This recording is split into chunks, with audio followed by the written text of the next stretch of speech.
Jai Hind. Today we are going to study chapter number 11 of class 8th, and that is force and pressure.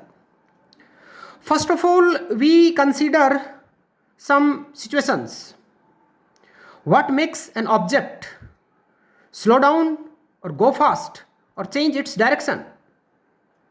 आप सोचिए ऐसा क्या है जो किसी ऑब्जेक्ट को स्लो डाउन कर दे या उसकी स्पीड को बढ़ा दे या उसकी डायरेक्शन ऑफ मोशन को चेंज कर दे. We generally call that a force has applied on the object to slow down or to move more fast or to change its direction.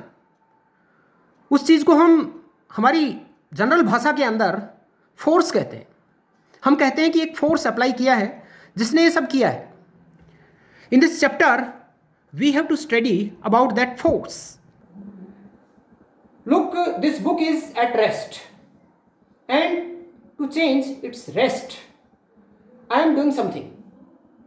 I am pushing, pulling. I am pushing, I am pulling. This time I am using the effort. Here again, look, I am pushing, pulling. I am using my effort to push or to pull. Look here, I am pulling the door. I am pushing the door. Here, I am using my effort. इन सारी activities के अंदर हमने देखा है कि या तो हमने ऑब्जेक्ट्स को पुल किया है या ऑब्जेक्ट्स को हमने पुश किया है, और इस प्रक्रिया में हमें अपने एफर्ट को यूज करना पड़ा है. In all these activities we are either pulling और pushing the object. It means to move an object it has to be pulled और pushed. Now we are in the position to say that the effort to pull और push of an object is called force. अब हम force के बारे में बता सकते हैं. फिजिक्स के अंदर हम फोर्स को किस प्रकार से बताएं. This is an effort to pull और पुश ऑफ एन ऑब्जेक्ट. तो इसको आप ध्यान में रखेंगे. Now we can say that speeding up, slowing down and change in direction, these all are due to the action of the force. तो इस प्रकार से हम फोर्स के बारे में कुछ आइडियाज डेवलप कर पाने के अंदर सक्षम हो रहे हैं. हमारा अगला टॉपिक है forces are due to an interaction, और उसके लिए हम कुछ एक्टिविटीज़ करते हैं जिनके ऊपर आप ध्यान दें. देखिए, ये कार टॉय कार है, ये रेस्ट में है.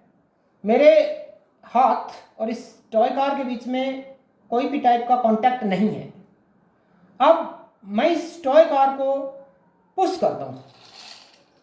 इस प्रकार से पुश करने से टॉय कार है वो स्टेट ऑफ रेस्ट से स्टेट ऑफ मोशन के अंदर पहुंच गई. इस एक्टिविटी से हम ये जान सकते हैं कि in this way we can say that at least two objects must interact for a force to come into play. इसका मतलब किसी फोर्स को जनरेट होने के लिए कम से कम दो ऑब्जेक्ट्स के बीच में इंटरेक्शन जरूरी है. So an interaction of one object with another object results in a force between two objects. आप देखिए, इसके अंदर एक बच्चा है, वो इस टेबल को पुश कर रहा है, अपना पूरा एफर्ट लगा रहा है पुश करने का. ठीक है, ये देखिए पूरा पुश करने के लिए पूरा एफर्ट लगा रहा है और पुश कर पा रहा है. दो बच्चे एफर्ट लगा रहे हैं, डबल एफर्ट लगा रहे हैं. अगर दो फोर्सेस एक ही डायरेक्शन में लगते हैं तो वो दोनों एडप्ट हो जाते हैं.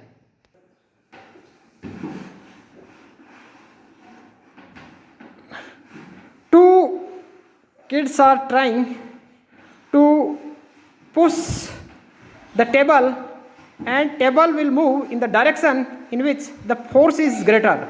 It means we can say that when two forces are in opposite direction, then the resultant force is difference between them and direction is in which the greater force is being applied. Our next topic is a force can change the state of motion. For that we are doing some activities. ये car सबसे पहले rest में है. अगर हम इसके ऊपर force apply करेंगे तो इसकी जो स्टेट ऑफ रेस्ट है वो चेंज हो जाएगी. देखिए आप,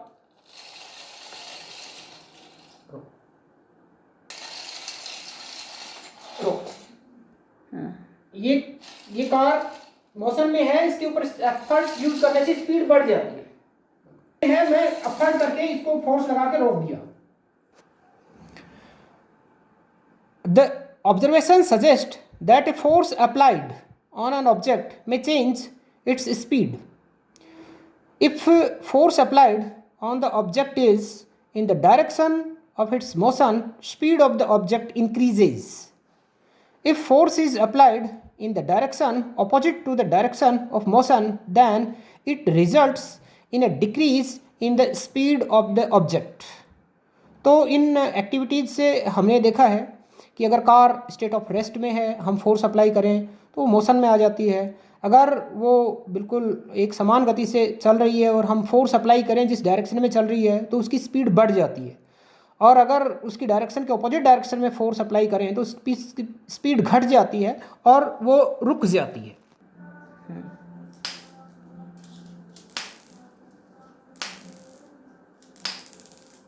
इन एक्टिविटीज़ में आप देख रहे हैं कि फोर्स है वो किसी भी ऑब्जेक्ट जिस डायरेक्शन में मूव कर रहा है उसकी डायरेक्शन भी चेंज कर सकता है. ए change in either the speed of an object or its direction of motion or both is described as a change in its state of motion. Thus, a force may bring a change in the state of motion of an object.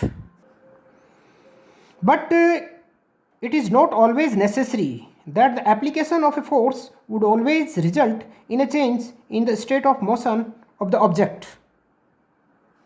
If I push a wall, then this force will not change the state of rest of the wall.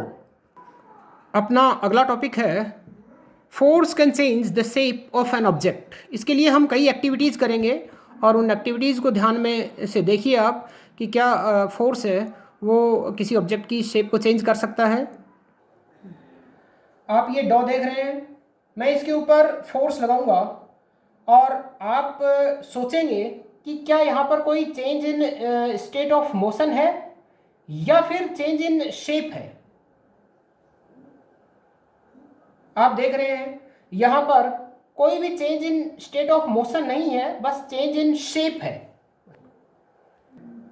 दोबारा देखो, यहाँ मैं force लगा रहा हूँ, दोबारा यहाँ पर चेंज इन शेप है जबकि change in state of motion यहाँ पर भी नहीं हुआ है.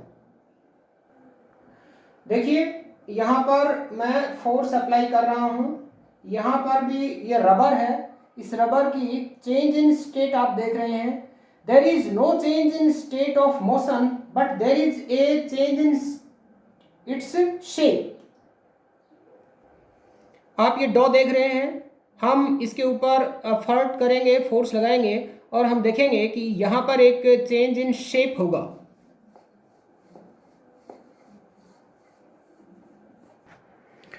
Now we can say that a force, first thing, may make an object move from rest. Second thing, may change the speed of an object if it is moving. Third, force may change direction of motion of an object. Fourth, force may bring about a change in the shape of an object. And the last, force may cause सम और all of these effects. ये सारी चीज़ें हमने one by one activities के माध्यम से देख ली हैं. तो आप इन सारी चीज़ों को पॉइंट वाइज ध्यान से देखें, इनको आप अपनी नोटबुक के अंदर नोट कर लें. अभी तक हमने फोर्स के बारे में जितनी भी प्रॉपर्टीज़ स्टडी की हैं उनको यहाँ पर हमने समराइज़ कर दिया है.